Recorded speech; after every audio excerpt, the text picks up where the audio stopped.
we're going to go ahead and get started with today's webinar featuring Dr. William R. Miller talking about 8 ways to hope, charting a path through uncertain times. A couple of housekeeping items before we get started today. Just for everyone's knowledge, there will not be CEUs offered as part of today's presentation, but we will be sending a recording likely Monday of next week out to all registrants. Feel free to share that with your colleagues, friends, anyone you think might benefit from today's message.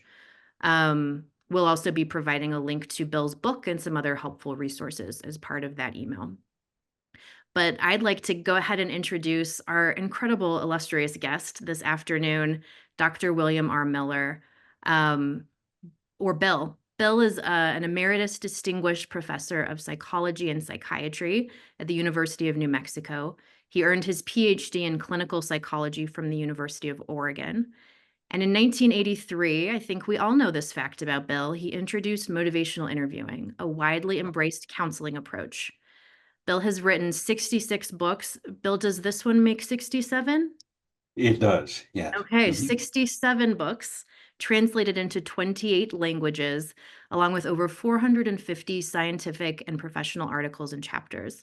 His primary research is in the psychology of change, with a focus on treatment for substance use disorders. And I think those of us who know you, Bill, know that you're very well equipped to be not only the expert on motivational interviewing, but an expert on this really important concept of hope.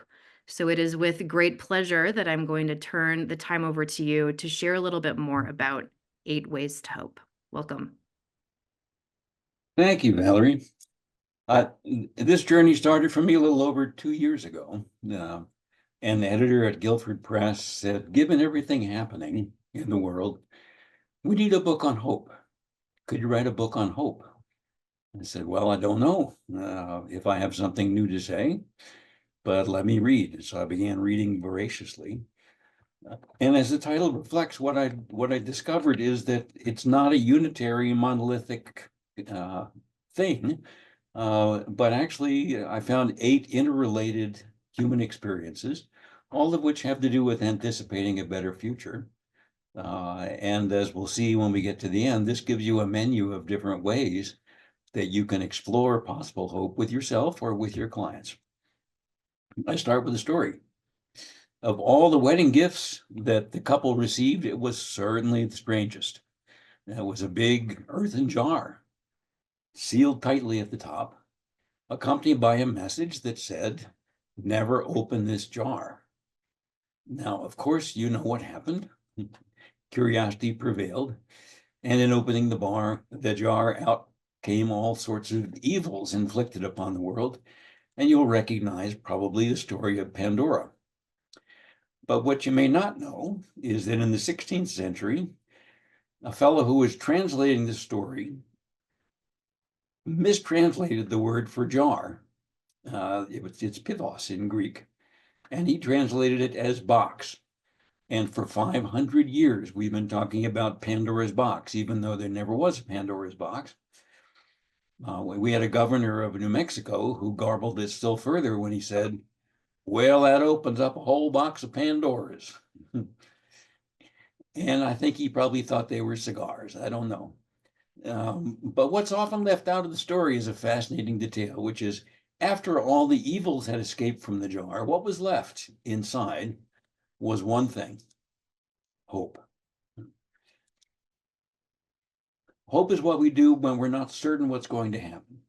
Not just adversarial situations, promising situations too, but when we don't know what's going to happen, hope is a universal human experience. It necessarily lives in the land of not yet, anticipating a better future. And you need 3 things, actually you need 4 things for hope to occur. You need uncertainty.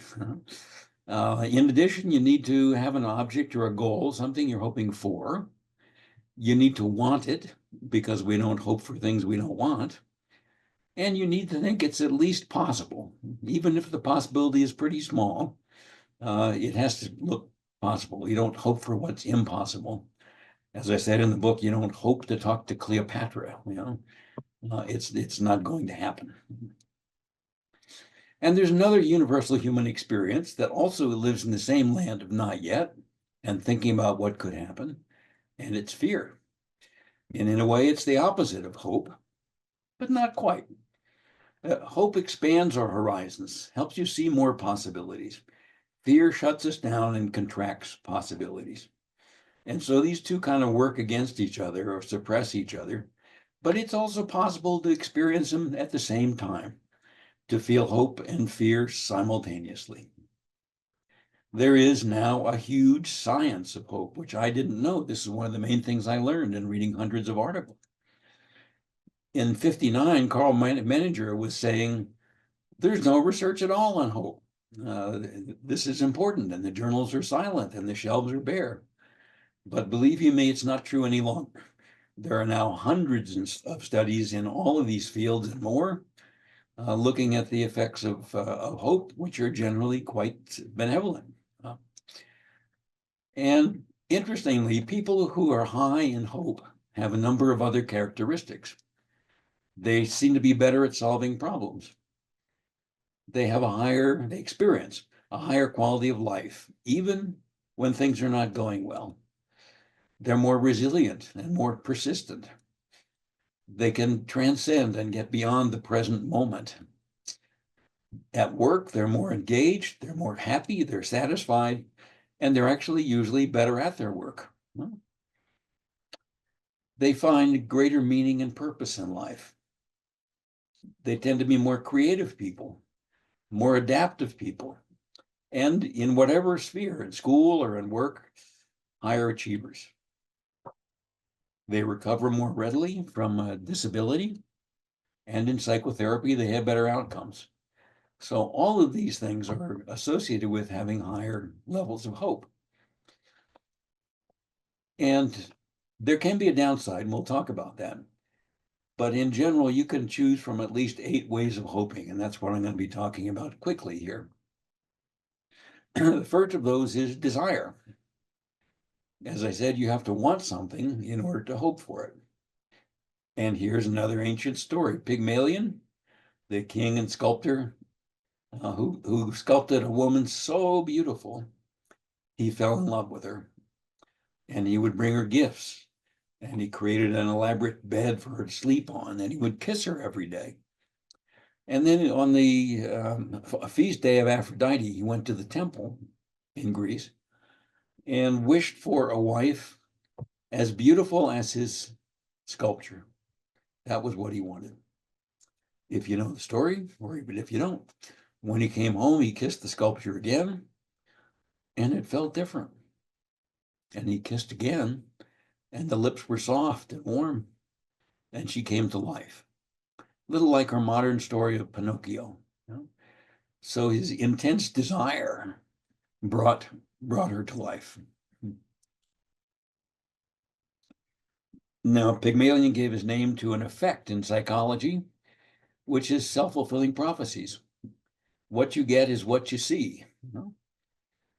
If you're a teacher and you think a particular student is really promising and has possibilities, that student tends to blossom. If you think there's no hope for this client that you're working with, person tends to not get better, you know? So that our expectations, what we see as possible for people, comes true. And how does that happen? You have your expectation, then you begin to treat, maybe subtly, treat people differently based on your expectations. And then they behave differently in response to your behavior, thereby confirming the expectation. So it matters what you want. It matters what you expect. It matters what you hope for yourself and others. And then there's probability. How likely is it? What are my chances? If you have a serious illness or a potentially fatal illness, what are my chances, doctor? In the run-up to the election, you may have been carefully watching the polls to see what's going to happen here and what's the outcome going to be. Huh? Are you a person that trusts data, or are you more likely to trust your own experience, never mind the data? And in the data, we tend to see what we believe anyhow. There's a strong bias for self-confirmation, for confirming what you already believe. If you have a terminal illness and there's a surgery out there with a 5% success rate, you might want to have it, even if it has serious side effects. We tend to bet on long odds. We buy lottery tickets where the odds are millions to one against anything being won. You know? And the very idea of false hope is thinking about hope in too narrow a way. It's thinking in terms of probability. So if you're hoping and the probability is low, that's what's called false hope. But in a bigger sense, there is no such thing as false hope. We also listen for probability. Have you ever asked someone to do something for you? Like you're going to move to a new home or a new apartment, and you'd like somebody to help you do the move. And so you ask somebody to help you. And if you do that, you listen very carefully to what the person has to say, because it contains cues for whether it's going to happen. This comes right out of motivational interviewing research. If the person says, I wish I could help you, then it doesn't sound too promising, or I'd like to, a little better maybe, you know, I might be able to, sounding even more promising. You're going to need help, so kind of recognizing that it's important. You know, you've helped me in the past. Now, none of those things are promising, but nonetheless, they're encouraging, or you hear the probability. I hope I can help you. Sounding still better. I will help you, even better. I promise I'll help you, even better. So we're always estimating probabilities too. Beyond probability, there's seeing possibility. Possibility. If you only rely on probability, which is relying on history, then you only see life as it has been. You probably know the story of Helen Keller and her teacher, Annie Sullivan. The first student she ever got was Helen Keller, who was blind and deaf and could not speak. But Annie believed that this girl could learn to communicate. And you probably know that not only did she learn, but Helen Keller became a famous communicator and advocate for people with disabilities. Annie saw the possibility. Or maybe you know the story of Don Quixote or the musical The Man of La Mancha. Don Quixote is crazy in a way. And he meets a prostitute named Aldonza, but he names her Dulcinea and treats her as a noble lady, stoops down to her. Sometimes she thinks that's crazy, and sometimes she kind of appreciates it. Sometimes she resents it, but that's how he sees her. And if you know the story, it's a story of a self-fulfilling prophecy. But people told Quixote he was crazy, and his response is, the maddest of all is to see life as it is and not as it should be. You know about placebos. They have powerful effects. There's a reason why new medications have to be proved more effective, not than nothing, but more effective than placebo. Because you can get a lot of pain relief, you can get a lot of symptom relief from medications that have nothing in them. So the medications have to be better than that. If you're delivering placebos, we've done this, and said, now that this medication, you may get some headaches as a side effect. People get headaches. Whatever side effects you describe from placebo may occur at a higher rate. Pain medication, like opiates, is more effective when you know you're getting it than if you're getting it secretly through an IV injection. And we even have these crazy open label placebo studies now in which some people are given placebo, and they're told it's placebo, and it says right on the bottle it's placebo, and it still works. There's something going on here. Anton Mesmer was a physician working in France in the 18th century, and he believed in animal magnetism. He believed that he had the power to magnetize people or objects or whatever and heal them. And mesmerism became hypnosis eventually.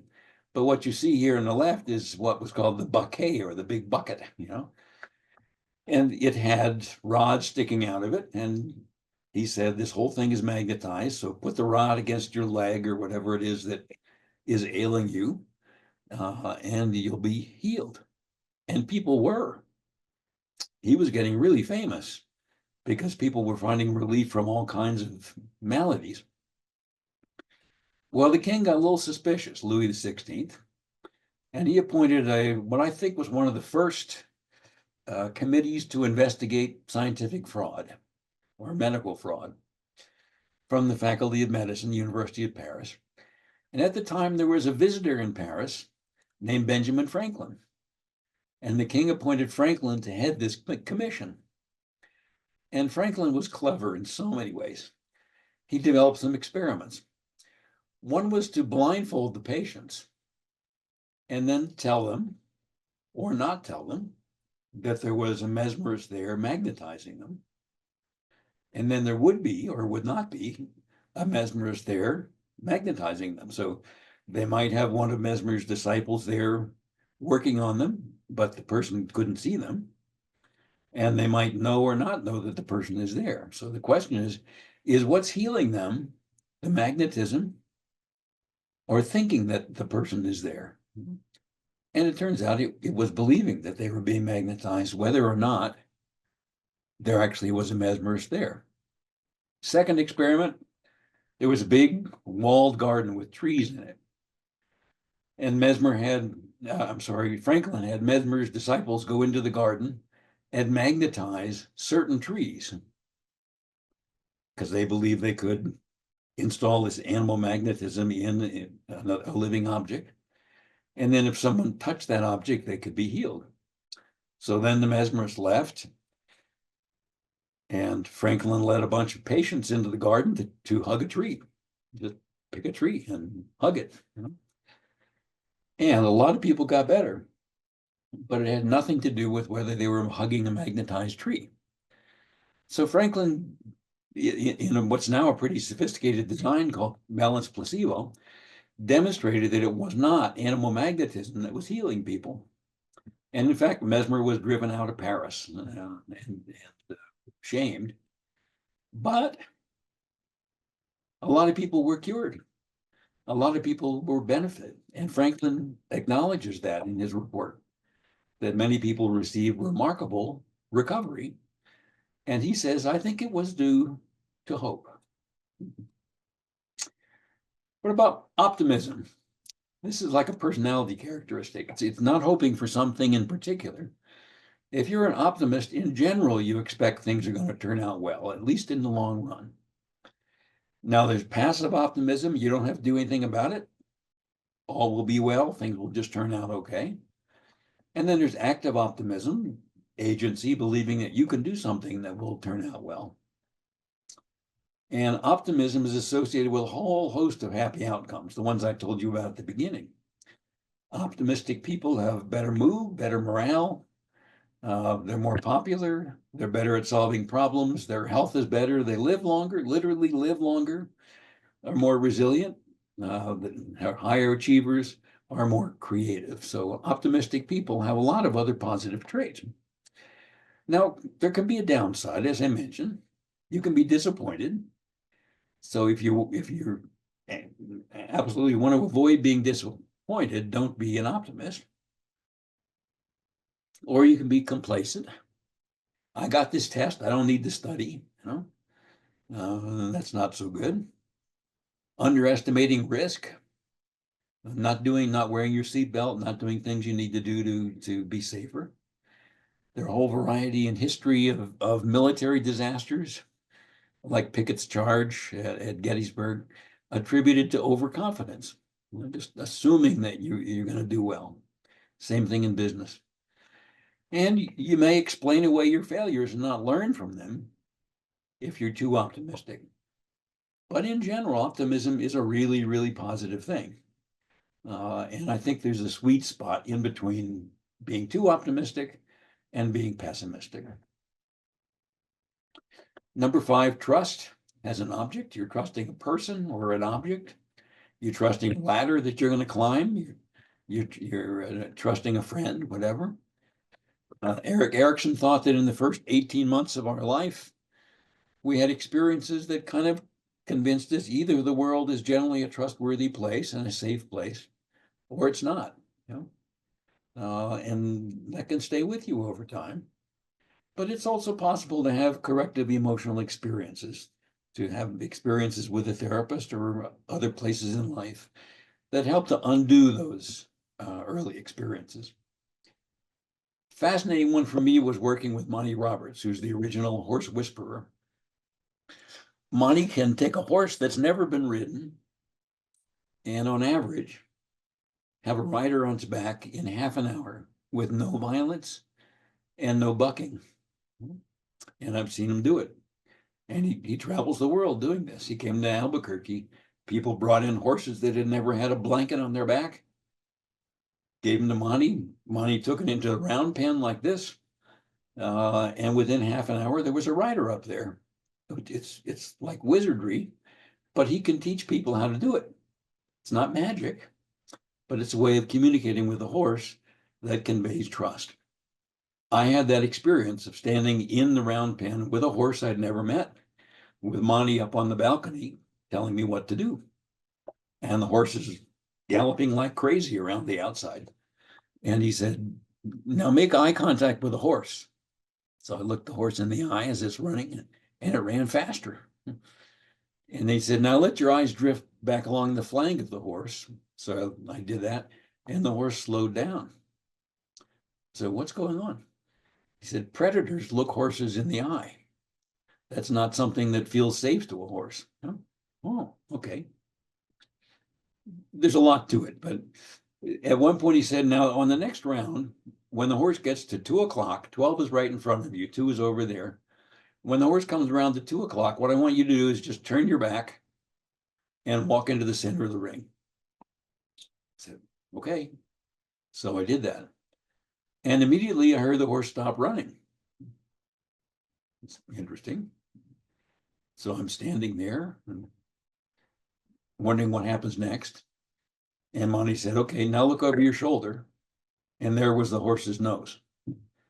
The horse comes to you. That's join up, the moment of join up. And then the horse will follow you around, actually. And for some reason, left turns are harder than right turns. It's just one of those weird things. But you can communicate with a horse and you can teach other people to do it. And he's now working with combat veterans who are traumatized in combat to learn join up and develop a relationship with the horse, and is finding that it's healing to the veterans of their own trauma. So there's something about trusting that's healing. Finding meaning and purpose in life. Meaning in life is life makes sense to you. You can kind of understand what's going on. It's coherent. You know? And purpose in life is you have a role in life, a personal role in life. You know? Both of those are associated with physical and mental health. And then there's prophetic hope, which is simultaneously critiquing the present and sharing a vision of the future that's better. Jeremiah did that for 20 years in the Hebrew history. Was saying, don't oppose the Babylonians. Welcome them, accept them. Nobody listened. Finally, they were invaded by Babylon and people got exiled to Babylon. Gandhi. Nonviolence is a way of responding to violence. That's a way of responding to oppression, which Martin Luther King learned also. So it's a hopeful vision while also critiquing the present. Perseverance, number 7, sticking with it. Not the same thing as doing the same thing over and over and over again, 12-step programs, one of the definitions of insanity there is doing the same thing over and over and expecting a different outcome. But in perseverance, you're adapting, you're assimilating, you're kind of trying different approaches to get to where you're trying to go, not just trying one thing over and over again. And here's a case where acting actually embodies hope. When you're trying, you're embodying hope. And it works the other way. Hope also encourages trying, encourages action. I've had two friends with traumatic brain injuries who had to learn to walk and speak and everything, eat, everything over again. And I noticed when they tried something and they didn't yet succeed in it, they didn't think of it as a failure. They thought of it as a try. I'll try again. You can do that with addictions too, by the way. If you're working with people with addictions, you're trying to help them not drink and then they drink, don't call that a failure. Just try again. There's the next try. And my friends with brain injury would say, well, I haven't been able to walk for 15 minutes yet. Or I haven't been able to lift this weight so far. Their very language embodied hope. And I think of this, if you've been to the Southwest, you may have visited pueblos. These are communities that have been there 1,000 years. People living in the same place, the oldest cities in the United States, Native American cities, usually along a river. And when you go there, there's just a sense in the air of we're still here.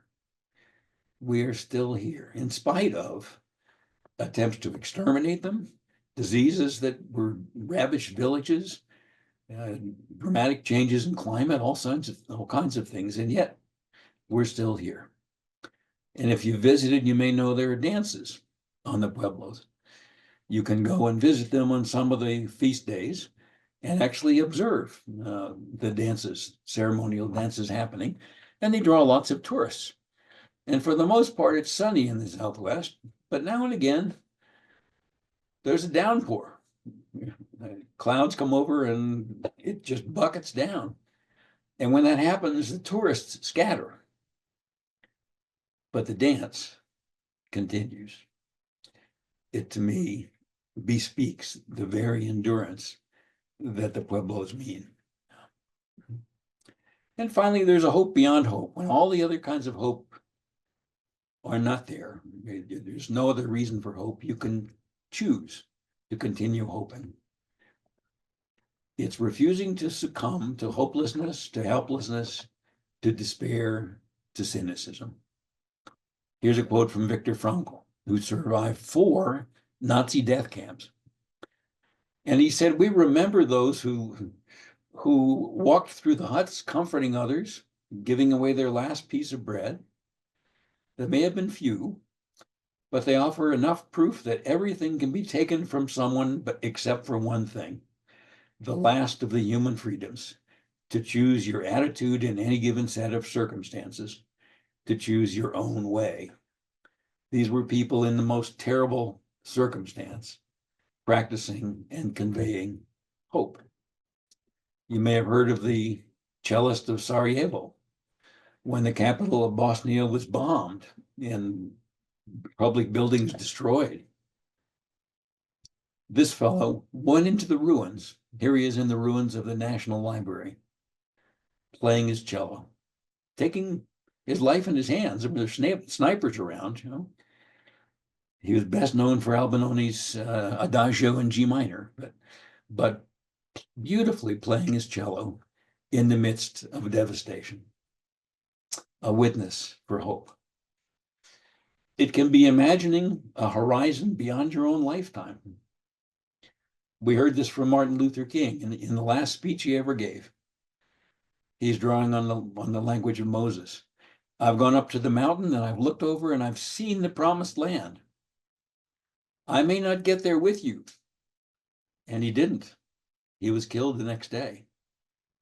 But I want you to know tonight that we as a people will get to the promised land. That's hope beyond hope. And all of these kinds of hope are things you can choose. You always have a choice. You can choose what you want for yourself and others, and it makes a difference. You can choose what facts you pay attention to and whether you pay attention to them. You can perceive what could be beyond what is and see other options. You can accentuate the positive and eliminate the negative, and don't mess with mystery in between. If you've been around for as long as I have, you know that song, which has many benefits. You can choose to trust wisely, and trusting is contagious. When you see someone else trusting, then you feel a little better trusting also. You can find meaning and purpose in what is happening, finding a different view of it, a larger perspective. Our faith systems sometimes do this for us. You can persevere, continue trying, which is itself a form of hope. And even when all else is gone, you can remember and face the horizon and hope beyond hope. So choosing to hope may be the most hopeful thing you can do.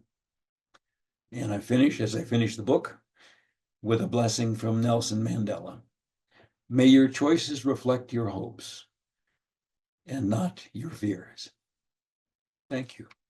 Thank you, Bill. I feel like I need to take a moment to just absorb all of that. That was a really poignant presentation, and I think has set us up for a really rich discussion in the last half of our hour today. Um, I think one of the things that occur to me is just understanding from you why Mhm. you've explained that your editor gave you this assignment because we're lacking a body of literature on hope Mhm. in the form of the book that you've written. But why do you think hope now is so important? Why are you the right one to write a book about hope? So yeah, why hope? Why you? And why this moment? What are your thoughts?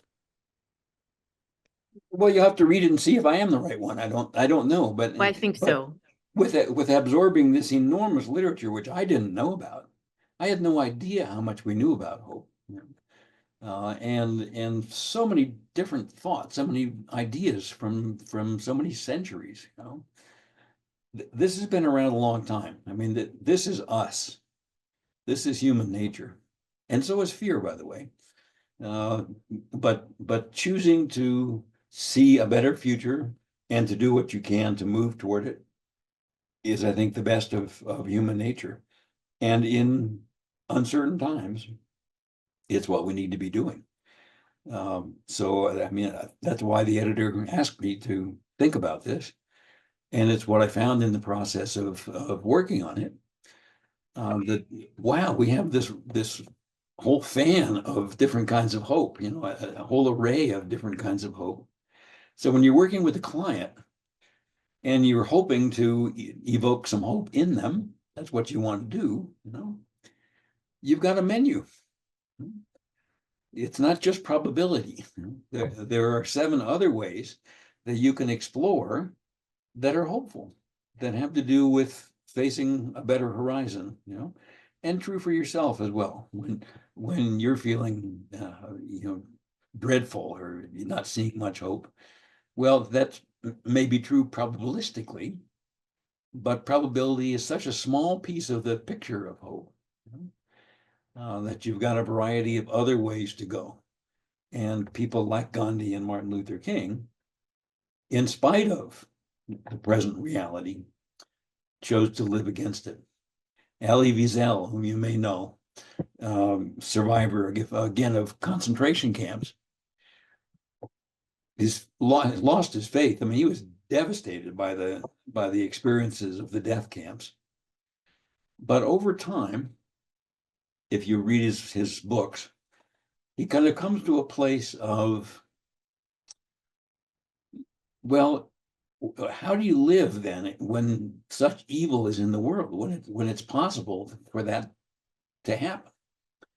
And his conclusion was, you live against it. You make your life matter in opposition to it.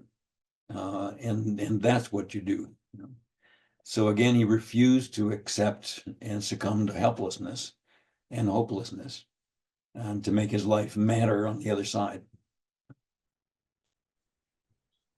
Bill, coming back to the hope beyond hope section of your book, there's what I interpret as a pretty profound statement or sentence that if I could read to you and maybe see if you would just expand on it a little bit. I think it's very relative to helpers. Hope cannot be pushed in. It must be admitted and absorbed. The door opens from the inside. Could you? Yes, it does. Yeah. Yes, it does. Yeah, you want to, don't you see, there's all this hope, and you want to kind of make people see it.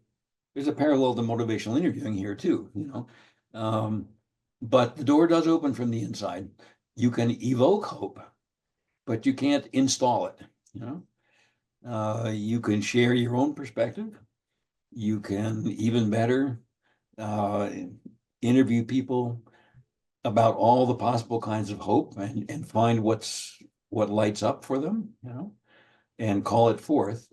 But you can't make people choose to hope, you know. It's a choice that each of us makes. And also at the same time, the way in which you talk to people can invite them to hope. But they make the choice. So yeah, I do believe that it's not something you can push through the door, but you can knock and have them open it from the inside. Yeah. Yeah, and I'm reminded of a segment of the book where you talk about the contagion of Mm, optimism or pessimism, right? That the people we it surround is. ourselves with absolutely do influence the level of either optimism or pessimism that Mm, we embody, which I think is another good reminder of our influence as helping professionals, that when we are working with someone, if we're choosing hope and optimism in our approach with them, there's a likelihood that that contagion will rub off and they'll feel that from us. yes. Yeah. If you're someone who's not pleased with the outcome of the election, uh, you can talk to other people about, ain't it awful, how terrible it is. You can go to cable channels that'll tell you how awful it is, or you can act. You can keep showing up in love and doing what is the right thing to do. You know? And that's a choice too. So it is contagious, and we're in the position of having these you know, channels that just urge a particular way to feel or a particular way to see things, and have gotten terribly, terribly polarized. I mean, Republicans and Democrats need to be talking to each other, and you know, Christians and people from other religions and from no religion need to be talking to each other, and conservatives and liberals need to be talking to each other, and used to, you know, in Congress, people used to, you know, cross the aisle and form friendships and collaborate and so forth. We're in a particularly toxic time right now, and the reasons for it, you know, your guess is as good as mine.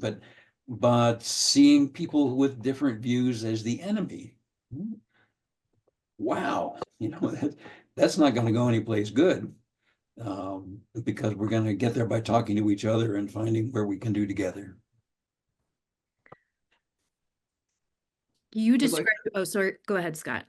we're gonna go in a little potpourri mode, just a little shift, because there's this just fascinating question here, or how you're gonna answer is gonna be fascinating also. How much of hope is innate versus teachable? In other words, how might we influence hope with, say, Winnie the Pooh's Eeyore or storytelling, which you do throughout your entire book? Yeah. Well, I just assume it's changeable. I mean, some people are more inclined to hope. Some people are less inclined to hope. You know, I did learn in training motivational interviewing, there are no clients as hopeless as those role played by therapists. You know, uh, when people volunteer to, you know, I'll be a difficult client. There are no clients that difficult, but they're trying to learn. They're trying to see what you would do with a really, really, really, really resistant client. But real people are actually more responsive than that. I have learned over time. So just assume that ambivalence is there, assume that it's possible and see what you can find in the way of change talk. I mean, that's a basic thing in motivational interviewing. Assume that hope is possible for the person you're working with, but then explore how it might be possible. Which doors seem to open from the inside? Lovely. I was just going to comment on along these same lines that you describe yourself as a pathological optimist. And Oh, yes. I'm curious whether to the point of this question, is that something that's always been innate in you, or is that a muscle that you've developed over the course of your life? Well, probably some of each. I mean, one previous question was how much of this is inherited, and part of whatever we do has a hereditary base to it, but it's also practice. Practice, practice, practice, and optimism is something you practice one choice at a time. It's something you build over time as well. So I think both things are true. That we have some predispositions, maybe by early life experience, like Erickson was talking about. Maybe you had a terribly traumatic upbringing, as one of our grandchildren did, and started out life in terror, even before he had language.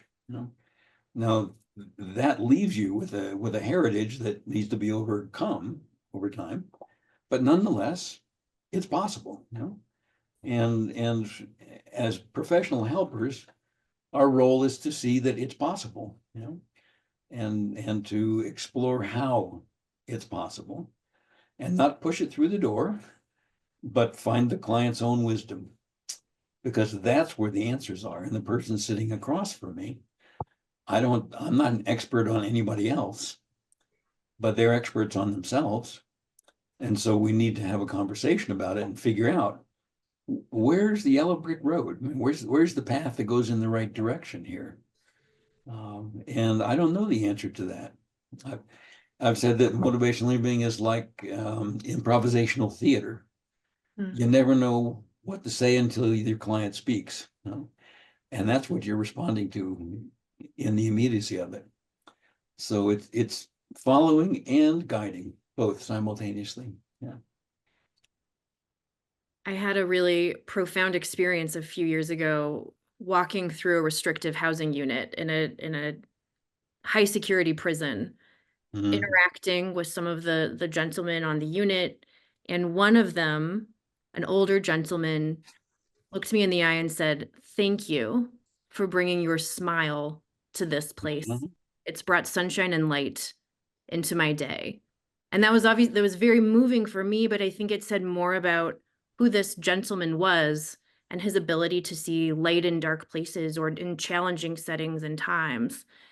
And I share that story because a number of the questions that came in from the people in this room do work with those populations. And they are asking these questions about, when I'm working in a setting where hope is scarce, or someone may be serving a life sentence, or they're in a very difficult circumstance where there is anxiety and frustration and trauma and distress, how do I support that person where, there is little light coming through in some cases? Mhm.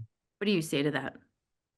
Well, you know this if you work a suicide prevention line, that people calling in are in a really, really dark place, and are looking for hope. And you can't do, everything's going to be all right. What's called Pollyanna, although in the book I mentioned that Pollyanna actually had profoundly positive effects on people in the original story. Um, but like that smile in the prison, sometimes a very small thing can make a difference. You have no idea, even if the person didn't speak to you, you have no idea what effect that had. Um, but yeah, I think hope is an amazingly powerful experience, been with the human race from the beginning. And is something that you can foster, even though you can't push it in. So, Bill, I think related to one of these questions is coming up. People, the lack of hopelessness, or people who lack hope, I guess, would be a more appropriate term. You touched on lending hope. mhm. And it reminded me of lending change talk. But could you Yeah. talk about a little more about that? Well, that's sharing your own perspective without asking the other person to share it, you know. But maybe again on a suicide line, you might say, you know, I've talked to lots of people here, and something I know that you may not feel this at the moment, but something that I know is that a really dark place can change. You can find yourself in a much better place, and that's possible. And I've seen that with many people. I can't guarantee that for you, but it's my experience that in general, times like this do lift, and we kind of go back and forth. So whatever it is that you can share from your own experience, saying that this is my experience, this is different from you, so I'm not telling you it has to be how you see it, but I do see hope here. In working with people with depression, they often come in feeling like it's always going to be this way, you know? And I know they feel that way, you know? And I know that it doesn't have to be true.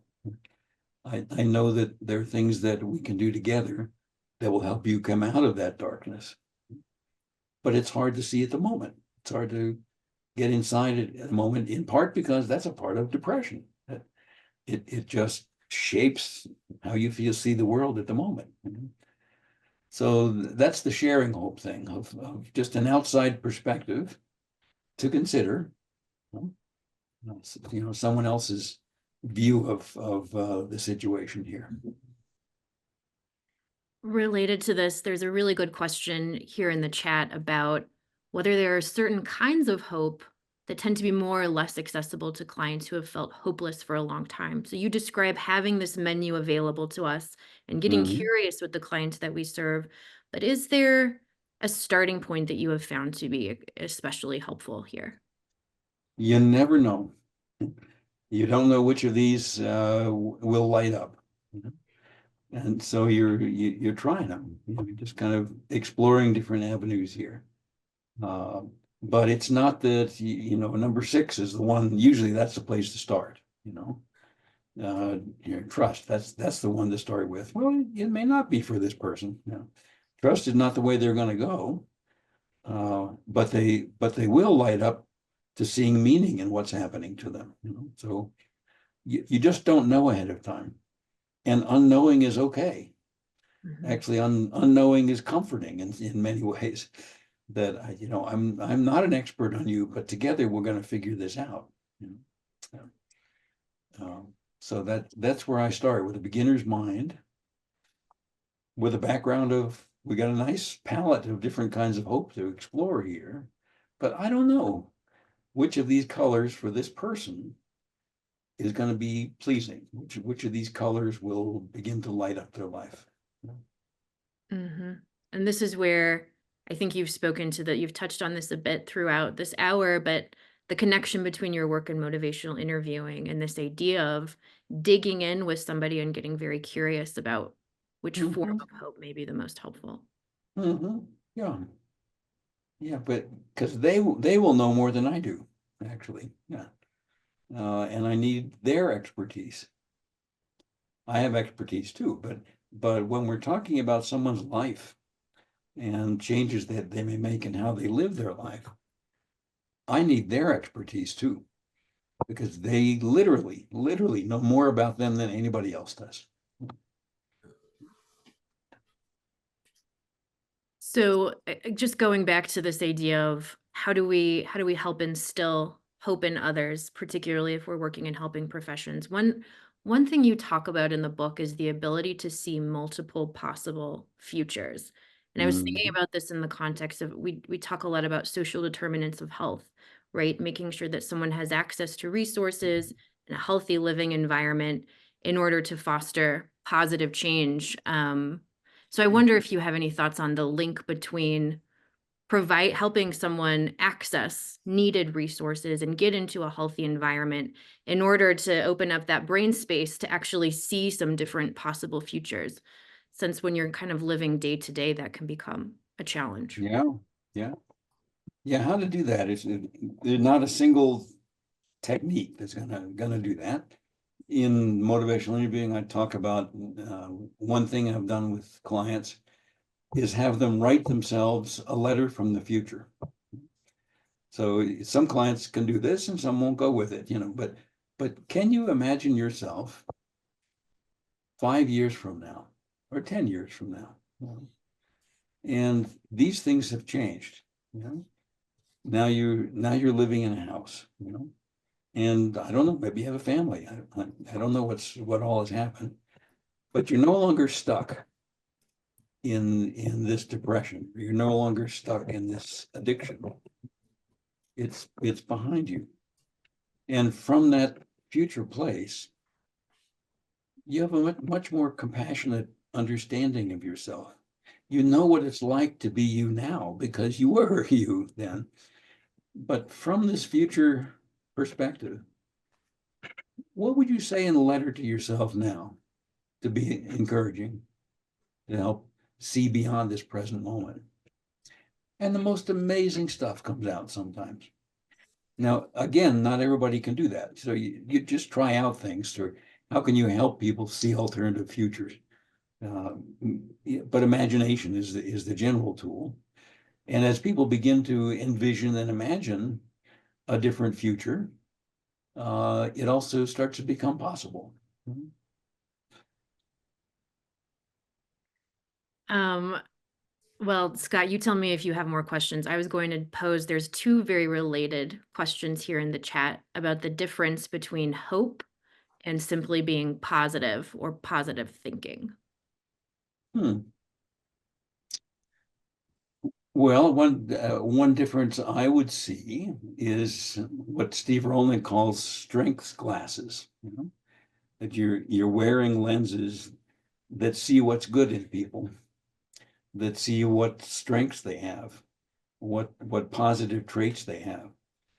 It's so easy, particularly for those of us trained in psychology or other helping professions, to be looking for pathology, to be looking for what's wrong.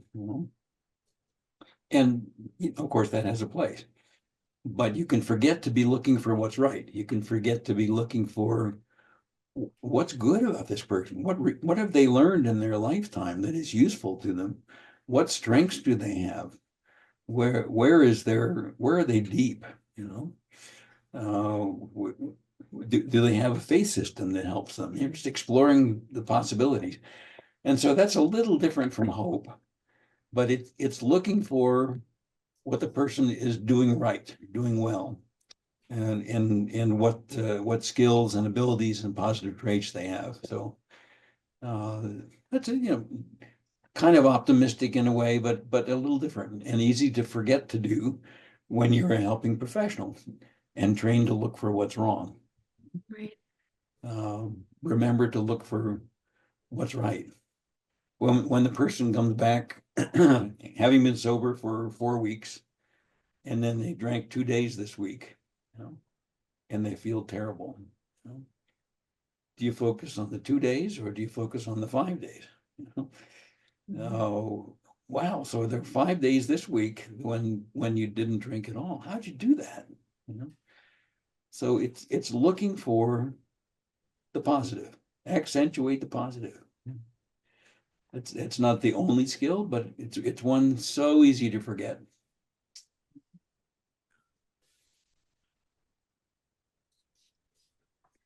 Well, in these last few minutes, well, first, Scott, any burning questions that you want to pose?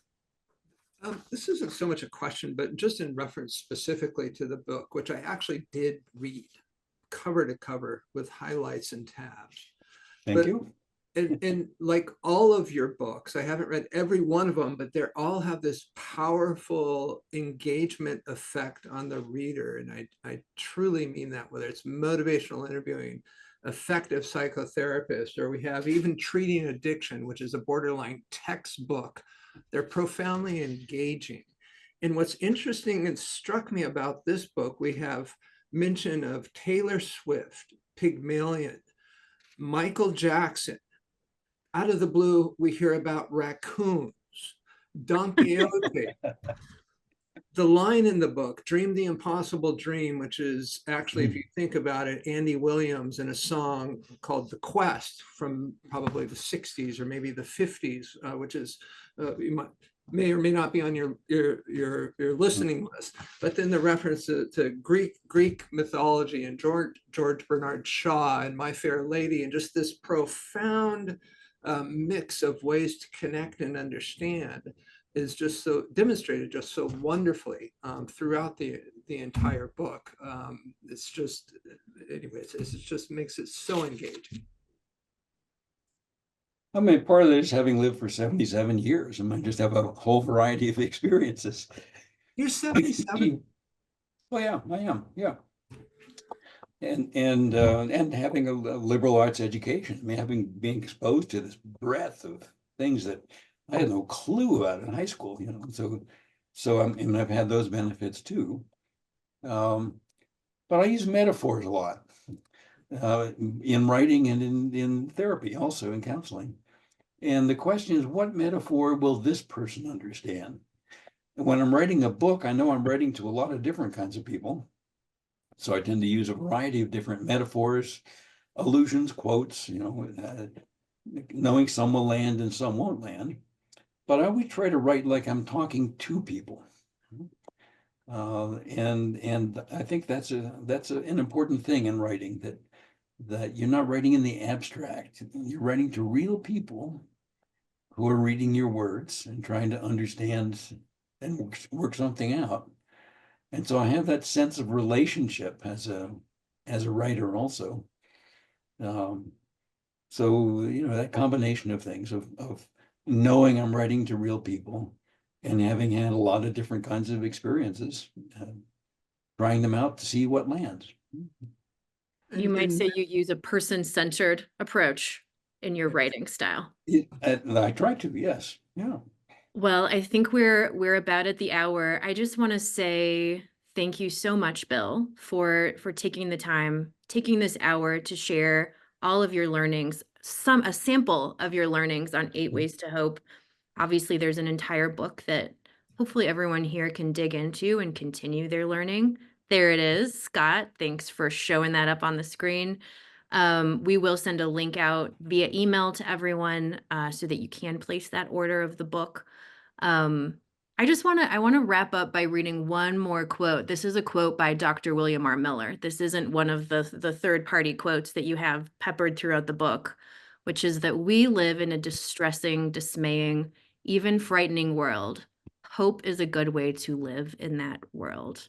And I think that's so lovely. It's a good philosophy to live by, and I'm going to carry that with me after this webinar. Choose hope. You have a choice. Thanks again, Bill. Thank you, everyone, for joining us, and take care.